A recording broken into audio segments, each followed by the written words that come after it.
ಇಂದು ಆಡಿದ 3 ಮ್ಯಾಚ್ಗಳು ರೋಚಕವಾಗಿದ್ದು, ಮೊದಲನೇ ಪಂದ್ಯದಲ್ಲಿ ನಮ್ಮ ಮಹಾಲಕ್ಷ್ಮಿ ವಾರ್ಡು ಮತ್ತು ನಾಗ್ಪುರ ವಾರ್ಡ್ ಮೇಲೆ ಮ್ಯಾಚ್ ಇತ್ತು. ಅದು ಸ್ವಲ್ಪ ಒನ್ ಸೈಡೆಡ್ ಮ್ಯಾಚ್ ಆಗಿ ಮಹಾಲಕ್ಷ್ಮಿ ವಾರ್ಡ್ನವರು ನಾವು ಗೆದ್ವಿ. ಎರಡನೇ match especially Mahalakshmi layout Yuva Morcha ಮಂಡಲ ಟೀಮ್ ವರ್ಸಸ್ ಕೇತ್ಮಾನಹಳ್ಳಿ ಟೀಮ್ ಅಂತೂ ಕೊನೆ ಬಾಲ್ವರೆಗೂ ರೋಚಕವಾಗಿ ನಡೀತು.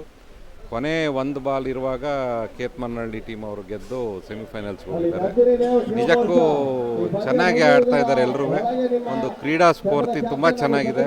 ಇದರಿಂದ ಒಂದು ಗ್ರೂಪ್ ಮೆಂಟಾಲಿಟಿ ಮತ್ತು ಕ್ರೀಡಾ ಮನೋಭಾವ ಬೆಳೆಸಲಿಕ್ಕೆ ತುಂಬ ಸಹಾಯ ಆಗುತ್ತೆ. ಎಲ್ರಿಗೂ ಇದರಿಂದ ಉಪಯೋಗ ಆಗಲಿ ಮತ್ತು ಇನ್ನೂ ಹೆಚ್ಚಿನ ಈ ರೀತಿಯ ಟೂರ್ನಮೆಂಟ್ಗಳು ಆಯೋಜಿಸಲಿ ಅಂತೇಳಿ ಹಾರೈಸ್ತೇನೆ.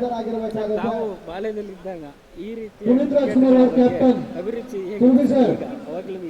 ಅವಾಗಲೂ ಇತ್ತು. ಬಾಲ್ಯದಲ್ಲಿದ್ದಾಗೂ ನಾನು ಕ್ರಿಕೆಟ್ ಆಡ್ತಿದ್ದೆ. ಶಾಲೆ ಕ್ರಿಕೆಟ್ ಟೀಮ್ಗೆ ಆಡಿದ್ದೀನಿ ಮತ್ತು ಕಾಲೇಜ್ ಕ್ರಿಕೆಟ್ ಟೀಮ್ಗೆ ಯೂನಿವರ್ಸಿಟಿವರೆಗೂ ಕ್ರಿಕೆಟ್ ಆಡಿರೋದ್ರಿಂದ ಒಂದು ಕ್ರೀಡೆಯ ಬಗ್ಗೆ ಒಂದು ಆಸಕ್ತಿ ಇದೆ. ಮತ್ತು ಈಗಲೂ ಕೂಡ ಯಾವಾಗ ಸಾಧ್ಯ ಆಗುತ್ತೆ ಆವಾಗ ಕ್ರಿಕೆಟ್ ಆಗ್ಬೋದು, ಗಾಲ್ಫು, ಟೆನ್ನಿಸ್ಸು ಆಡಿ ಒಂದು ಅದನ್ನು ಟಚ್ಚಲ್ಲಿ ಇಟ್ಕೊಂಡಿರ್ತೀನಿ. ಮಾನಸಿಕ ಜೊತೆಗೆ ದೈಹಿಕವಾಗಿ ಸದೃಢರಾಗೋಕ್ಕೆ ಆಟಗಳು ಮುಖ್ಯ ಅಂತ. ತುಂಬ ಮುಖ್ಯ.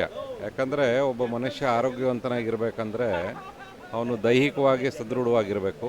ಅದಕ್ಕೆ ಕ್ರೀಡೆ ಒಂದು ಮುಖ್ಯವಾದ ಸಾಧನ. ಕ್ರೀಡೆ ಇನ್ನೊಂದು ಏನಪ್ಪ ಅಂದರೆ ಈ ಟೀಮ್ ಇವೆಂಟ್ಸಿಂದ ಒಬ್ಬೊಬ್ಬರೇ ಆಡೋದಕ್ಕಿಂತ ಟೀಮ್ ಇವೆಂಟ್ಸ್ ಆಡೋದ್ರಿಂದ ಎಲ್ಲ ಒಂದು ಸಾಂಘಿಕ ಮನೋಭಾವ ಬರುತ್ತೆ.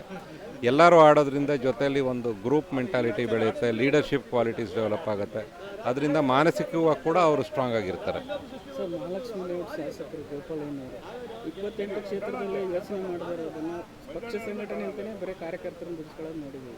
ಇಲ್ಲಿ ಸಂಘಟನೆ ಜೊತೆಗೆ ಅವರ ಒಂದು ಆಟ ಪಾಠಗಳನ್ನು ಕೂಡ ಪ್ರೇರೇಪಣೆ ಮಾಡೋಕ್ಕೆ ಮ್ಯಾಚ್ಗಳನ್ನ ಆಯೋಜನೆ ಮಾಡಿದ್ದಾರೆ. ಏನು ಹೇಳ್ತೀರಾ ಕಾರ್ಯ? ಅಲ್ಲ, ತುಂಬ ಇದೊಂದು ಒಳ್ಳೆಯ ಒಂದು ನಮ್ಮ ಶಾಸಕರು, ನಮ್ಮ ಮಾಜಿ ಮಂತ್ರಿಗಳು ಏನು ಮಾಡಿದ್ದಾರೆ, ಯಾರೂ ಶಾಸಕರು ಇಷ್ಟು ಒಂದು ಮುತುವರ್ಜಿ ತಗೊಂಡು ಕ್ರೀಡೆಯನ್ನು ಆಯೋಜಿಸೋದು, ಎಸ್ಪೆಷಲಿ ಒಂದು ಪಾರ್ಟಿ ವರ್ಕರ್ಸ್ಗೆ ಮತ್ತು ಲೀಡರ್ಗಳನ್ನ ಸೇರಿಸಿ ಆಡೋದ್ರಿಂದ ಏನಾಗುತ್ತೆ, ಒಂದು ಪಾರ್ಟಿಯ ಒಂದು ಸಂಘಟನೆ, ನಮ್ಮ BJP ಏನು ಕೇಡರ್ ಬೇಸ್ಡ್ ಪಾರ್ಟಿ ಅಂತ ಹೇಳ್ತೀವಿ, ಅದಕ್ಕೆ ನಮ್ಮ ಸಾಂಘಿಕವಾಗಿ ಎಲ್ಲರನ್ನೂ ಒಂದು ಒಗ್ಗೂಡಿಸ್ಲಿಕ್ಕೆ ಒಂದು ಒಳ್ಳೆಯ ಇದು ತುಂಬ ಅತ್ಯಂತ ಪರಿಣಾಮಕಾರಿಯಾದ ಪ್ರಯತ್ನ.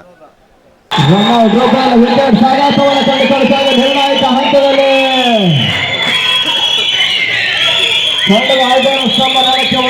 First wicket goes down. 1-1